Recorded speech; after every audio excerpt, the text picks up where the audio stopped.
Bonjour à tous, je suis ravie de vous retrouver pour la lecture de vos énergies générales de ce mercredi 19 février. J'espère que vous allez tous très bien.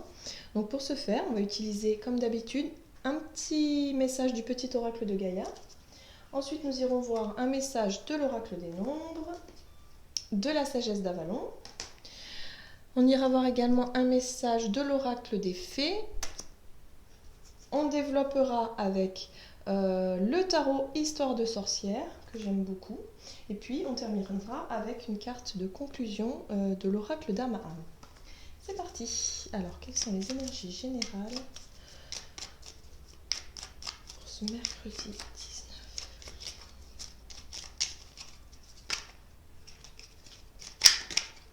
Hop. Et nous avons eu le message coopère. Profite de la richesse des groupes et partage tes opinions et tes visions de chacun. Bon, c'est la carte qu'on a eue hier encore. Hein. Donc on est toujours dans ces énergies de partage, de confidence, pourquoi pas, d'être vraiment dans l'écoute aussi des autres. Ok, on va voir un petit peu.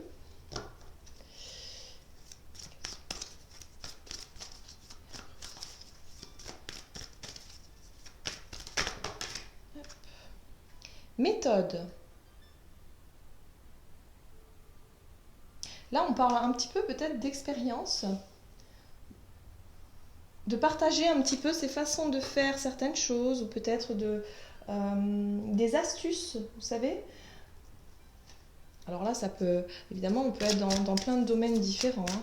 Ça peut parler vraiment dans tous les domaines. Hein. Les méthodes, là, on est dans le partage, en tout cas, d'astuces, de peut-être manière de faire, quelque chose, on va voir. Le mystère. Alors, la carte du mystère, moi, elle me parle effectivement de l'inconnu, voilà, du cheminement inconnu, les méthodes par rapport à l'inconnu. Peut-être que pour certains, vous allez avoir besoin, pour cette journée, d'appréhender un petit peu ou d'essayer d'appréhender l'inconnu, les choses que vous ne savez pas encore, les situations que vous ne... ou l'évolution de certaines situations que vous ne savez pas. Donc il y a un petit peu l'idée de partager certaines expériences, d'essayer d'aller chercher aussi des infos. Hein. Voilà, il y a ce partage-là qui peut être mis en avant ici. Ok, on va aller voir avec l'oracle des fées.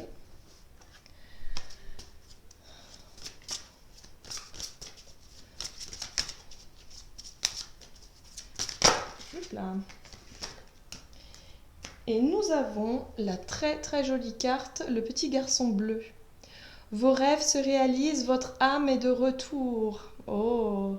Bon, alors moi j'ai vraiment la sensation que pour certains d'entre nous, on va vraiment être dans la reconnexion avec nous-mêmes.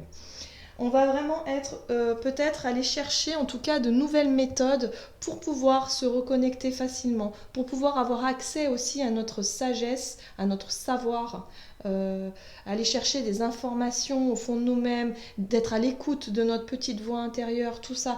Il y a vraiment ce travail-là. En tout cas, le côté méthodique, c'est-à-dire d'aller chercher un petit peu des méthodes, que ce soit au travers de la méditation, de l'hypnose, peut-être d'autres techniques comme la marche, je vois le chemin là tout de suite, ouais, vraiment la marche dans la nature, la reconnexion avec les arbres, d'être beaucoup plus à l'écoute de soi. Il y a vraiment le fait de chercher un petit peu des méthodes ou des moyens pour justement nous reconnecter à nous-mêmes et en même temps de pouvoir le partager. Alors il peut y avoir vous savez, comme des méditations de groupe qui peut vous être proposé, ou des discussions sur ce sujet-là. Vous voyez, il y a vraiment du partage. Alors là, on est vraiment sur le côté mystique. On est un petit peu sur le côté, comment je dirais, spirituel. Voilà. En tout cas, c'est ce qui me vient, c'est ce qui me parle ici. Pour le côté un petit peu plus quotidien, matière, on peut être tout simplement effectivement dans le partage de certaines astuces. Vous voyez, d'appréhender des choses pour pouvoir appréhender ce que l'on ne connaît pas encore, ou vous savez, trouver un petit peu des astuces, chercher un petit peu un moyen d'appréhender certaines situations. Bon, après, mettez-le vraiment dans ce qui vous parle. On va voir un petit peu avec le tarot pour ce mercredi 19 février. D'accord, il y a de la retenue pour certains. On peut être sur la difficulté à lâcher prise, hein. On peut être sur la difficulté à changer un petit peu sa façon de voir les choses, d'être un petit peu fermé comme ça, mais l'envie quand même d'avancer, de comprendre. Il y a quelque chose comme ça. Ouais. Alors la carte du pendu, effectivement, nous parle effectivement de blocage, de situation un petit peu inconfortable pour vous forcer un petit peu à voir les choses sous un autre angle. J'ai vraiment la sensation que pour certains, vous allez rencontrer peut-être durant cette journée des blocages, des choses qui peuvent vous entraver un petit peu et vous permettre justement de lâcher prise sur une situation. Il y a quelque chose qui peut vous confronter à ça.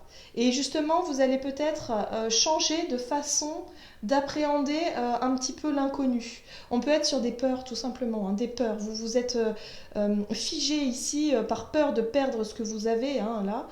Il y a vraiment cette idée d'avoir peur de lâcher prise et de vous retrouver dans une situation inconfortable. Parce que la peur de l'avenir, la peur de l'inconnu, forcément, peut refaire surface ici, hein. Avec la carte de la 9 de bâton, on voit que vous êtes une personne qui persévère, qui ne lâche rien, mais qui bataille quand même. Il y a l'idée de résister, de résister et de ne pas lâcher prise et d'être bloqué dans une situation qui vous épuise, hein. Pour certains, on peut être sur un épuisement aussi, hein, physique et mental. Donc attention à ne pas vous laisser trop contraindre par cette peur de lâcher prise sur une situation. C'est juste, pour moi, ce que je ressens là, c'est vraiment sur le fait de ne pas savoir ce qui va se passer dans l'avenir. Mais personne ne sait ce qui se passera. Voilà, c'est tout le but de toute façon de l'incarnation. C'est de vivre les choses et justement de vous peut-être de vous reconnecter aussi à l'instant présent et arrêter de vous projeter dans vos angoisses. C'est ça aussi le lâcher prise, c'est de savoir profiter de l'instant présent sans se soucier de ce qui va se passer après et ni se retourner vers le passé. Vous voyez, c'est comme si vous luttiez, vous étiez toujours sur cette défensive parce que j'ai peur de lâcher. Et du coup, vous restez bloqué dans une problématique ici. Alors, oh là là, la 5 de bâton. Ok, en dos de deck, nous avons donc la 5 de bâton qui nous parle ici de conflit avec les autres, de petites disputes, de reproches. Vous savez, les choses qui sont pas très agréables lorsqu'on est en famille, en communauté, en relationnel d'une manière générale avec les autres. Il y a aussi peut-être un esprit de compétition qui peut ressortir. Donc là, en fait, c'est comme si vous allez essayer de trouver un moyen de chercher les réponses et de reconnexion avec vous-même, avec votre âme, parce que votre âme, elle a des messages, elle a des choses à vous dire, à vous apprendre. Il y a ce côté savoir, sagesse, avoir accès à une forme de sagesse. Il y a des réponses pour vous ici, hein. Donc il y a vraiment des méthodes, il y a peut-être la recherche d'une astuce qui vous est propre pour pouvoir vous reconnecter à vous-même et vous sortir d'une situation un petit peu délicate ici. Et on n'oublie pas ce petit mot quand même, coopère. Donc il y a vraiment cette idée d'aller vers les autres, de peut-être aller partager, hein, peut-être ce que vous sentez comme blocage, et peut-être qu'au travers des autres, vous allez recevoir les messages que vous attendez également. Il y a un petit peu cette idée-là aussi. Donc soyez attentifs un petit peu à ce qui se passe dans le moment présent. Ne soyez pas bloqués dans cette énergie-là de vouloir à tout prix vous battre, vous défendre. Ouais. Il y a vraiment cette idée de, voilà, je suis sur le point de craquer, je suis sur le point, j'en peux plus, je suis fatiguée, mais je suis toujours là debout à vouloir combattre. À un moment donné, il faut lâcher prise et se dire, bon bah tant pis quoi. Après tout, les gens, ils pensent ce qu'ils veulent. Si S'ils pensent ça de moi ou qui n'est pas le reflet de la réalité, bah tant pis pour eux, et puis voilà. Mais recentrez-vous sur vous, c'est très important. J'ai vraiment ce sentiment-là, qu'il y a vraiment un conflit ici qui peut prendre de la place là pour cette journée. Surtout par rapport aux autres, hein. À l'entourage, que ce soit dans votre vie professionnelle, familiale ou sentimentale, il y a quelque chose là. Ok, quel est le message? Ah, c'est bien ça. On a eu la carte les signes de la vie. Donc c'est bien ça, l'instant présent. Soyez dans l'instant présent et essayez de voir les messages que vous pouvez avoir, les petits signes, les synchronicités. Vous voyez? C'est ça. Parce que votre âme, elle a quelque chose à vous dire ici. Donc que ce soit au travers des gens, que ce soit au travers des petites choses que vous faites dans la journée, euh, soyez à l'écoute. Juste soyez bien dans votre moment présent. Ne vous perdez pas trop dans votre mental, dans votre situation qui tourne en boucle là dans votre tête. Essayez de vous évader et d'être vraiment à ce que vous faites. Il y a des messages qui peuvent vous parvenir pour cette journée. Voilà, j'en ai terminé avec votre guidance. J'espère que celle-ci vous aura parlé. N'hésitez pas à commenter si c'est le cas. Et puis, moi je vous souhaite de passer une excellente journée et à bientôt pour une nouvelle vidéo.